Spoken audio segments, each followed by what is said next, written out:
Baik, Assalamualaikum warahmatullahi wabarakatuh. Saudara rekan-rekan gerbang 7 Tangsel di mana saja Anda berada. Ya, untuk video kali ini saya akan coba mereaction satu buah video dari channelnya Panji Pragiwaksono yang membahas mengenai pilkada yang berada di Tangerang Selatan. Ya.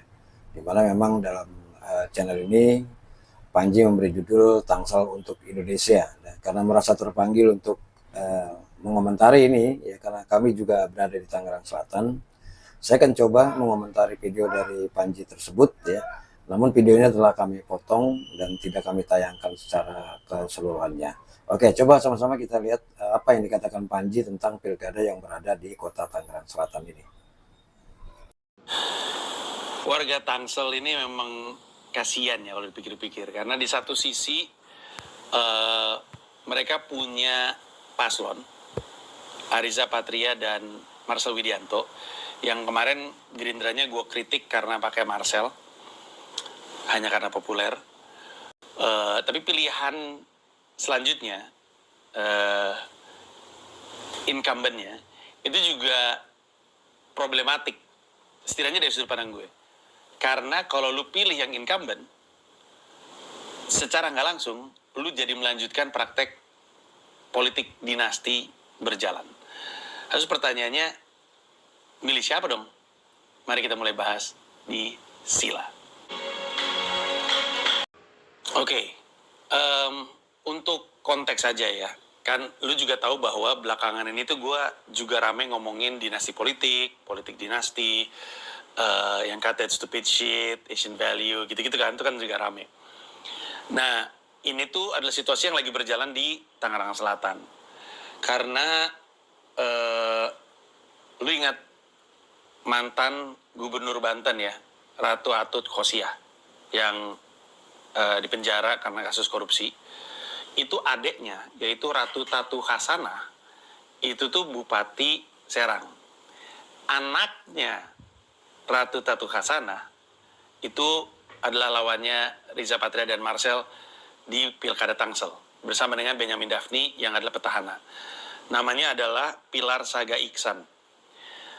Jadi Ratu Atut punya adik Ratu Tatu punya anak, berarti apa itu? Hubungannya ponakan ya, ponakannya Ratu Atut. Nah, kita mau ngomong soal bagaimana berpolitik di Indonesia tapi dengan menggunakan Tangsel sebagai potret. Karena apa yang terjadi di Tangsel sebenarnya tidak hanya terjadi di Tangsel. Kebingungan orang akan siapa yang mesti mereka pilih adalah sesuatu yang terjadi di Indonesia. Makanya judul video ini adalah Tangsel untuk Indonesia. Karena kita bisa belajar dari situasi ini dan berkaca kalau itu terjadi di pilkada gue sendiri, apa yang mesti gue lakuin. Gue kasih tahu dulu konteksnya ya. Kan gue tuh kan khawatir dengan politik dinasti. Politik dinasti itu berarti, ini keyakinan gue ya, praktek politik yang menggunakan dinasti sebagai cara. Jadi memang dia sengaja ngebangun dinasti politik sebagai cara berpolitik. Dinasti politik kan kata bendanya nih, politik dinasti itu adalah kata kerjanya. Ini yang gue yakinin. Ada banyak dinasti politik kan. Kalau orang secara umum sih ngerasanya asal sekeluarga berpolitik itu dinasti. Kalau gue meyakininya adalah dari kata dinasti sendiri. Dinasti itu kan memang kerajaan kan, yang berarti kekuasaan diturun-temurunkan. Artinya ketika kekuasaannya diturun-temurunkan, barulah namanya dinasti politik.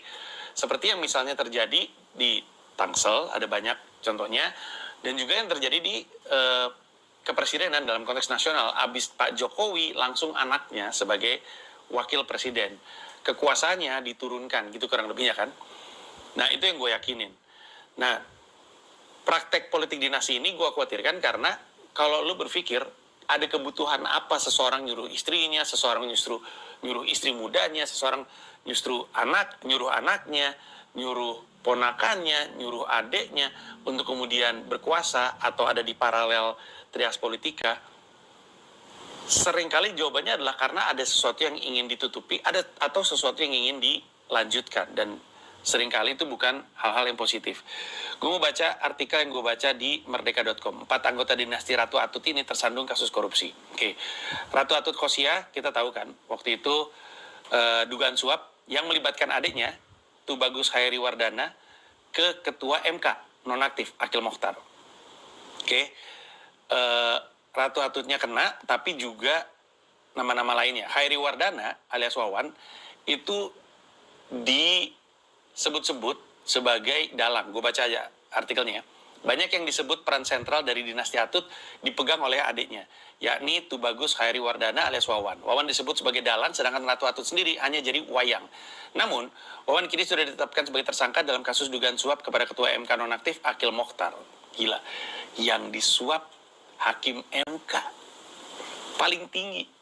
Wawan diduga menyuap Akil Mokhtar terkait sengketa Pilkada Lebak yang sedang diurusi MK. Penangkapan Wawan oleh KPK ini pun dipandang sebagai hantaman keras bagi dinasti Ratu Atut di Banten. Benarkah Wawan sang dalang di Banten? Habis itu ada lagi Ratu Irma Suryani. Ratu Irma Suryani ini ditahan Kejaksaan Tinggi, ditetapkan sebagai tersangka kasus dugaan korupsi program peningkatan drainase primer Kali Parung Kota Serang. Dugaan awal merugikan negara 1,8 miliar. Gokil. Ratu Irma disebut-sebut sebagai pengurus Kadin Banten yang diketuai oleh adik Gubernur Banten Ratu Atut, TB Hairi Wardana alias Wawan. Ratu Irma merupakan Ketua Gabungan Pelaksana Konstruksi Nasional Indonesia Gapensi. Ia juga dikenal sebagai orang dekatnya Ratu Atut.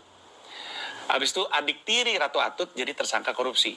Adik tiri Ratu Atut, Lilis Karyawati Hasan, ditetapkan sebagai tersangka oleh Polda Banten selaku Direktur CV TMJ, diduga melakukan korupsi dalam proyek sodetan Sungai Cibinuangen, Kabupaten Lebak. Proyek senilai 19 miliar. Habis itu kasus adik ipar Ratu Atut, John Khaidir, di SP3. Kejaksaan Negeri Tangerang menetapkan 5 tersangka dalam kasus dugaan korupsi Rumah Sakit Umum Daerah Balaraja senilai 14,15 miliar. Salah satu yang dijadikan tersangka adalah John Khaidir, Direktur Utama PT Glinding Mas Wahana Nusa. John diketahui adalah suami dari Ratu Tatu, alias adik ipar Ratu Atut, alias Bupati Serang. Namun tiba-tiba kasus ini dihentikan melalui SP3 oleh Kejaksaan Tinggi Banten. Tak jelas apa alasan Kejati Banten meng-SP3 kasus yang melibatkan adik ipar Ratu Atut ini. Jadi segitu kan kita menjadi bingung. Yang satu, Ariza Patria bersama dengan Marcel, gue pengen Marcel dibatalkan. Yang satu adalah bagian dari kita ikut melanjutkan politik dinasti. Terus kita mesti milih gimana gitu kan. Ya, saudara, itu dari Panji ya, Pragiwaksono yang membahas mengenai pemilu Tangsel. Ada 2 kandidat di sini, ada petahana yaitu Benyamin Dapni dan Pilar Saga Insani ya, yang akan bertarung di Pilkada Tangsel yang akan datang. Lawannya adalah Reza Patria dan Marcel dari Gerindra, yang mana memang dalam penjelasan tadi kita diberitahu oleh Marcel mengenai tentang jalannya politik dinasti yang sejak lama dijalankan oleh Banten, terutama Ratu Atut Khosia, di mana tadi Panji telah memaparkan tentang bagaimana keluarga-keluarga yang dari Banten ini banyak yang tersangkut masalah korupsi.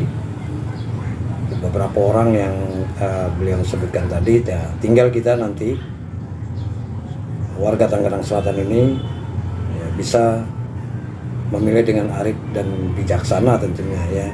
Kalau menurut saya mungkin yang paling penting adalah kita melihat dulu nih apa yang program-program apa yang ditawarkan oleh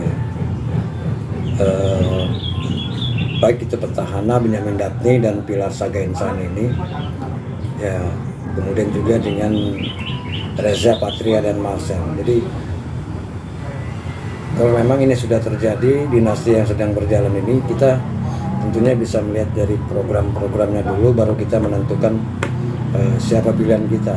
Apakah memang kita ingin meneruskan dari berjalannya proses dinasti dari Banten ini, ataupun kita bisa memilih perwakilan lain yang bukan dinasti, tapi program-programnya harus kita lihat dulu ya.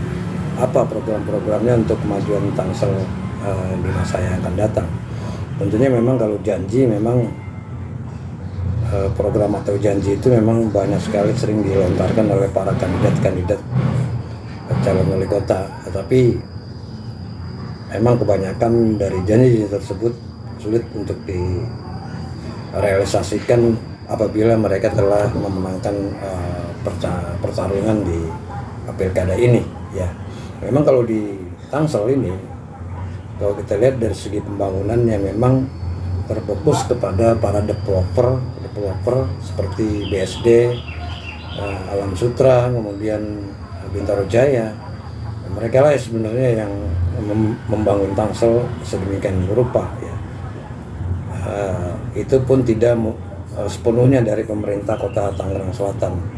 Namun memang kita melihat dengan adanya pembangunan seperti Alam Sutra, BSD, kemudian Bintaro Jaya, ini membuat Tangsel ini lebih kompleks, lebih maju terlihatnya. Ya, jalan-jalan memang lebih sebagian besar telah diperbaiki oleh para developer tersebut. Kemudian juga jalan-jalan yang berada di perkampungan memang sudah diperbaiki oleh Pemda setempat. Kemudian juga gedung-gedung pemerintahan sebagai pusat pelayanan masyarakat memang sudah dibangun sejak Ibu Airin Rahmi Diani menjabat sebagai Wali Kota Tangerang Selatan. Nah, tinggal kita ke depan memilih siapa yang harus kita pilih, dan tentunya yang harus kita perhatikan adalah bagaimana program-program mereka ke depan ini, apakah memang program-programnya ini bisa kita anggap ini bisa dilaksanakan, dan nanti kita tentukan siapa pilihan kita ke depannya. Nah, itu saja mungkin. Terima kasih. Silakan Anda tulis di kolom komentar di bawah ini. Wassalamualaikum warahmatullahi wabarakatuh.